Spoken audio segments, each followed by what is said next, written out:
Welcome to The Authority File, the podcast that features conversations about the life cycle of scholarly communication. I'm Bill Mickey, your host and the editorial director at Choice, a publishing division of the Association of College and Research Libraries. This four-part series is brought to you with support from Gale, publisher of 18th Century Collections Online, Part 3. For more than 2 decades, 18th Century Collections Online has been a foundation of global scholarship on the long 18th century, giving researchers access to millions of pages of books, pamphlets, and rare print that shaped the modern world. Now, with Echo Part 3, those collections are expanding again with 1.7 million pages of new primary sources, including rare and unique miniature books newly digitized for the very first time.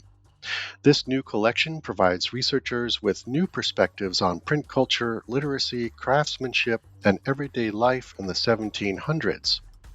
To learn more and request trial access for your library, visit gale.com/echo-3.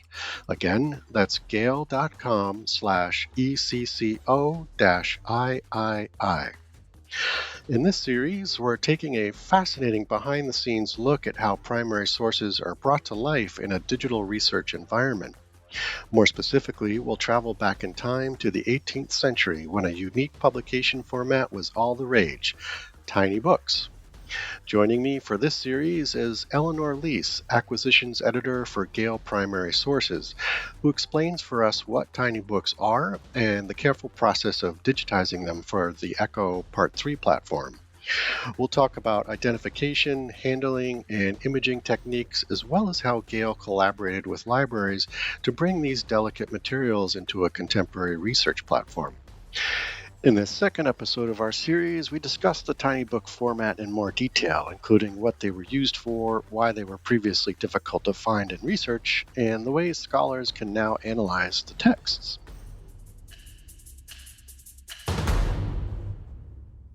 You mentioned tiny books in the previous I episode, did so we'll mention do tiny some, books.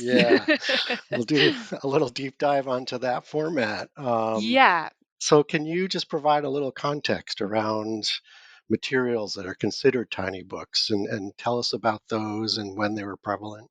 sure. Yeah, and I'm going to be a good historian here and cite my sources Excellent. and say that a lot of my information about tiny books comes from a paper called The Sum of All in All by Abigail Williams.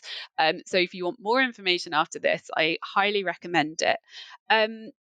So looking at tiny books in Echo, this came about when I visited the conservation lab at the British Library on the week that they happened to be filming all of the miniature books that were going to be included in Echo, which caused great excitement. So, miniature books, there's no hard and fast rule, but generally they need to be under about 3 inches, so 10 centimeters in all dimensions.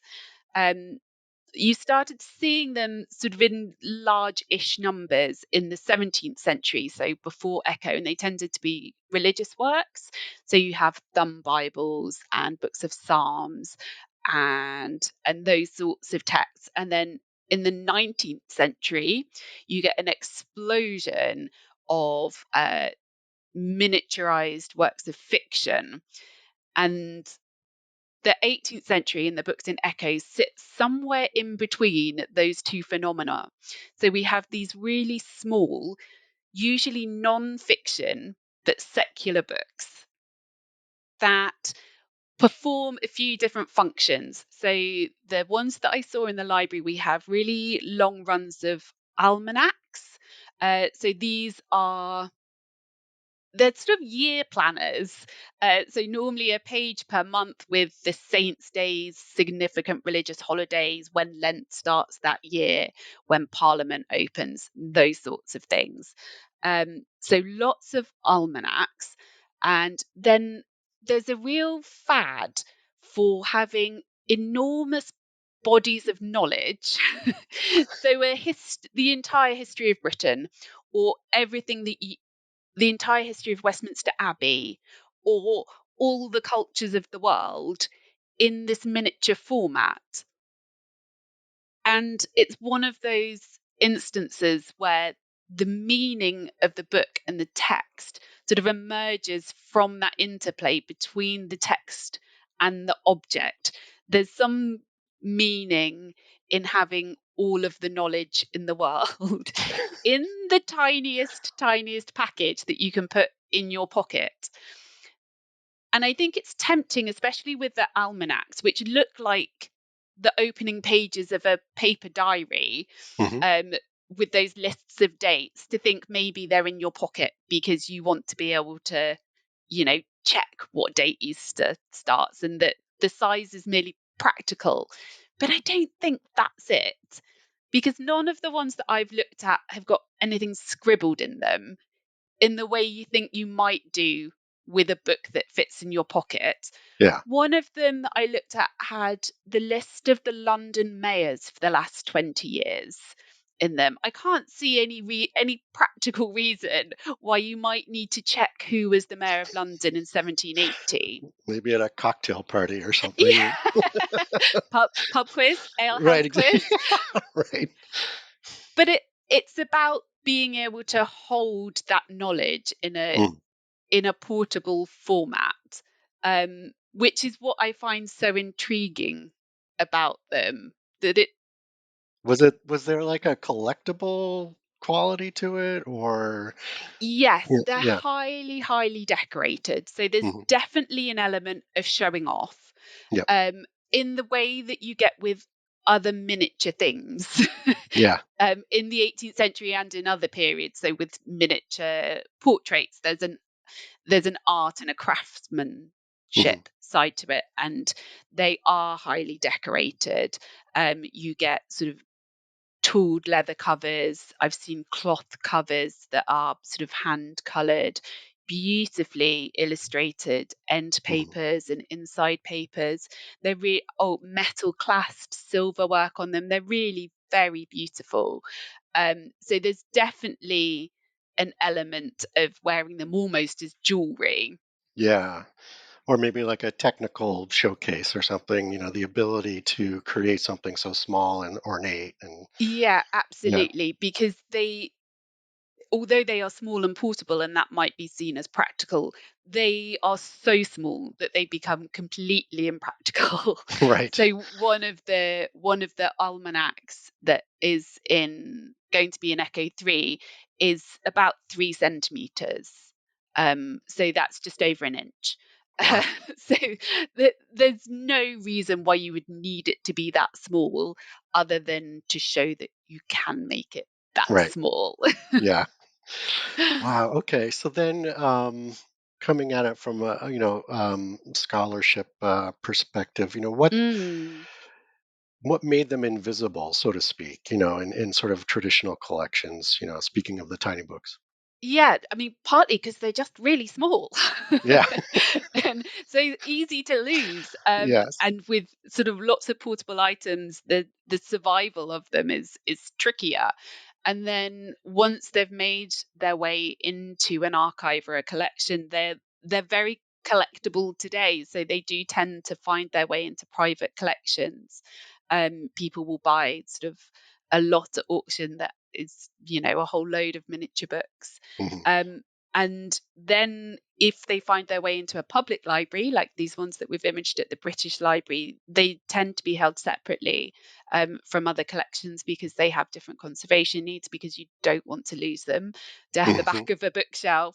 So these ones were held in boxes, sort of all boxed together in a strong room, so away from, say, other almanacs that might have Yep. survived in other collections.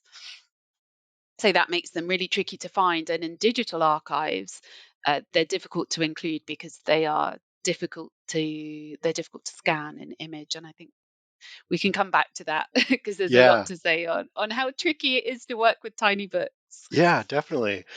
Um, After digitizing them, how does that sort of reframe or advance the diversity of literature from this period?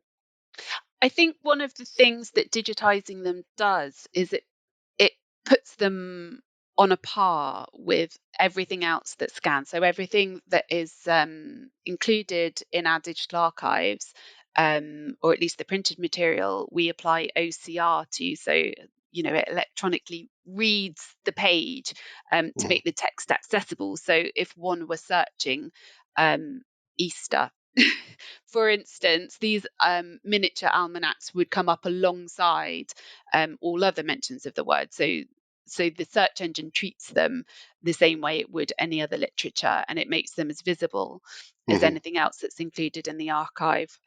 One of the other categories of miniature books that we see is children's literature, and again, those will be equally discoverable alongside other types of literature. Are there, new ways that scholars can analyze them in specific terms? Just as I imagine they're being digitized in ways that kind of illuminate all aspects and all the details of these materials. Yeah, it certainly makes handling them a lot easier. Yes. The tricky bits are sort of done on the front end by the amazing conservators and the imaging team at the British Library, so that you can rotate them, flick between pages. You can look at sort of a whole run of years, for example, of Hmm. different almanacs. So you can handle them in ways that you can't with Right. the physical item. Yeah. And like you said, they've been OCR'd, and so that comes up as well. And Yeah, it makes yeah. them much more visible. Hmm.